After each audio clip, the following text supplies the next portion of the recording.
Google, Facebook, YouTube আমার সাথে continue conspiracy করে আমাকে ইনস্টিগেট করে আমার একটু টাকা পয়সা জমা হলে ওই জমানো টাকা পয়সা খরচ করানোর জন্য উঠে পড়ে লেগে যায়। সেটা কিভাবে? আমার এখানে ভিডিও দেখা লক্ষ্মী আপুরা অলরেডি রিলেট করতে পারছেন, আর যারা পারছেন না সমস্যা নাই, আমার এই ব্লগটা পুরোটা দেখলেই বুঝতে পারবেন। হ্যালো, আসসালামু আলাইকুম, welcome to my channel blog with Papiya Pinu. আমার লক্ষ্মী আপুরা ভাইয়ারা সবার কি অবস্থা? আপনারা সবাই কেমন আছেন?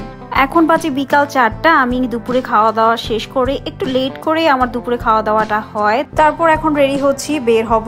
আমার যতই আগে থেকে প্ল্যান থাকুক না কেন বের হওয়ার সময় রেডি হতে গিয়ে শেষের দিকে সব সময় আমার তাড়াহুড়া হয়, এবং তাড়াহুড়া করতে গিয়ে রুমের যে বেহাল দশা হয়, বাইরে থেকে আসলে আমাকে 2 ঘন্টা লাগে ওই মেসিভ রুমটা গুছাতে। আর একটা ব্যাপার তোমাদের সাথে শেয়ার করি আপুরা, আমি যখন থেকে হিজাব পরা স্টার্ট করছি এত হিজাব টিউটোরিয়াল দেখেছি এবং কন্টিনিউ দেখি, এবং কোথাও যাওয়ার আগের দিনও দেখি, বাট রেডি হওয়ার সময় আমার তখন আর কোনো হিজাব টিউটোরিয়াল মনে পড়ে না। ওই চিরাচরিত কমন যে হিজাব স্টাইলটা আছে ওইটাই করতে পারি। এই যে আমি একটু আগে বললাম না যে আমি রেডি হতে গেলে আমার কিছু না কিছু ব্লান্ডার হবে, দেখুন তাই হলো। মেকআপের ব্যাগটা ওড়নার সাথে রেগে পড়ে গেছে। এখন কি আমি রেডি হব না এগুলা গুছাবো? পড়ে গেছে, পড়ে থাক, আমি এখন আর গুছাতে পারবো না, অলরেডি লেট হয়ে গেছে। সব সময়ের মতো এসে গুছাবো।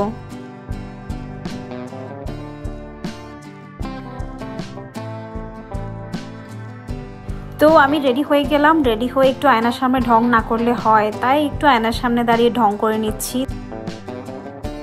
তো আমি এখানে বেরিয়ে পড়লাম, একটা রিক্সা নিয়ে নিলাম। আমার সাথে আমার আরো 2টা ফ্রেন্ড ছিল, যারা আমার ফ্রেন্ড কাম প্রতিবেশী। মাথার ভিতরে কিছু শপিং টার্গেট আছে, অ্যাকচুয়ালি টার্গেট ছিল না, আমাকে ফেসবুক ইউটিউবে এত বেশি দেখানো হচ্ছে আমি আর নিজেকে কন্ট্রোল করতে পারছি না। যতক্ষণ আমি কিছু না কিছু শপিং করে নিব ততক্ষণ আমার আর শান্তি নাই, আমার মনের ভিতরে একটু কচমচ করবে। আবার যদি কিছু কিনে ফেলি তখন আরেক অশান্তি, মনে হবে যে আহারে এই টাকাগুলো কেন নষ্ট করলাম এই শপিং এর পিছনে, জমাই আরো বড় কিছু করতে পারতাম। কি যে কনফিউজিং পার্সোনালিটি আমার। এখানে আমি পাশাপাশি 2টো জুতোর দোকান ছিল, দুটাই ঘুরে নিয়েছি। একটাতে আমার জুতা পছন্দ হয় নাই, অ্যাকচুয়ালি আমি খুশি হয়েছি পছন্দ হয় নাই। যদি পছন্দ হয়ে যেত তাহলে না কিনলে কিন্তু খুব খারাপ লাগতো। আমি মনে মনে বলতেছিলাম আল্লাহ আমার যেন জুতা পছন্দ না হয়। তারপর চলে আসছি আমাদের শহরের আড়ংয়ে, যেটা আমার খুব পছন্দের একটা জায়গা ঘোরার জন্য এবং কেনাকাটা করার জন্য।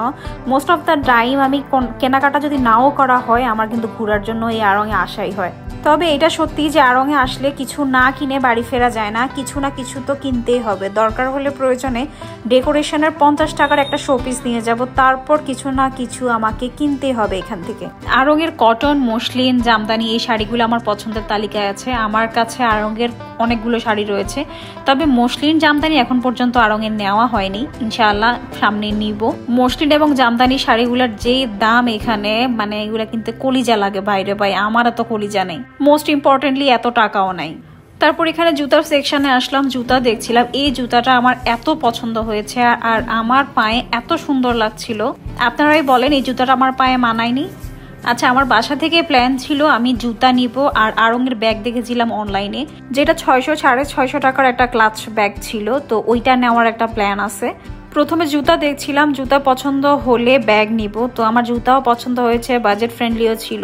বাট আমি কি করছি, আমি জানি আমি যদি আমার ব্যাগে বেশি করে টাকা নিয়ে আসি তাহলে আমাকে কেউ আর ঠেকাতে পারবে না কিনতে, তাই আমি ব্যাগে কিন্তু একদমই সীমিত কিছু টাকা নিয়ে এসেছি। হয় ব্যাগ না হয় জুতা কিনবো।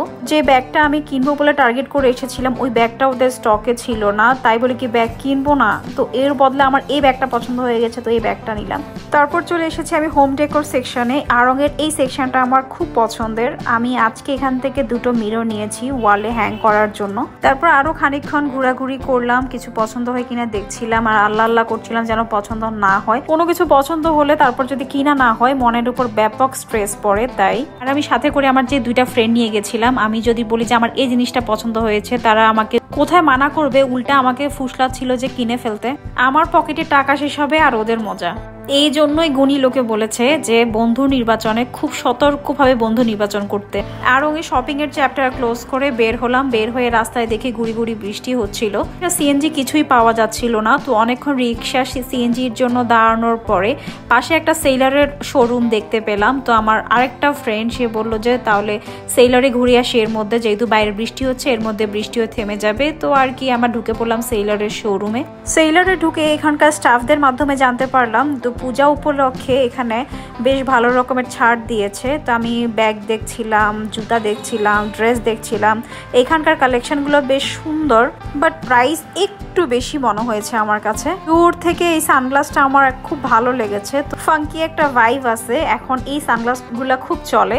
তো এটা পরে একটু স্টাইল মারছিলাম, আর ফ্রেন্ডরা খুব হাসাহাসি করছিল। টেইলরের এই লুজ শার্টটা আমার খুব ভালো লেগেছে, টাকা থাকলে আমি কিনে ফেলতাম। 2000 টাকার মতো প্রাইস ছিল, টাকা ছিল না তখন, তাই বেঁচে গেছি।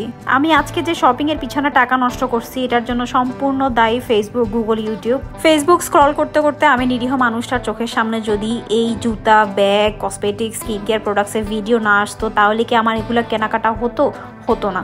আজকের ব্লগটা এখানে শেষ করছি। আপুরা ভাইয়ারা, ফেসবুক, ইউটিউব যদি আপনাদেরও এই রকম সমস্যা করে থাকে লাইফে, তাহলে আমাকে কমেন্ট করে জানাতে ভুলবেন না। আর আমার এই ভিডিওটি ভালো লেগে থাকলে লাইক করে দিবেন, সাবস্ক্রাইব করতে একদমই ভুলবেন না। আল্লাহ হাফেজ।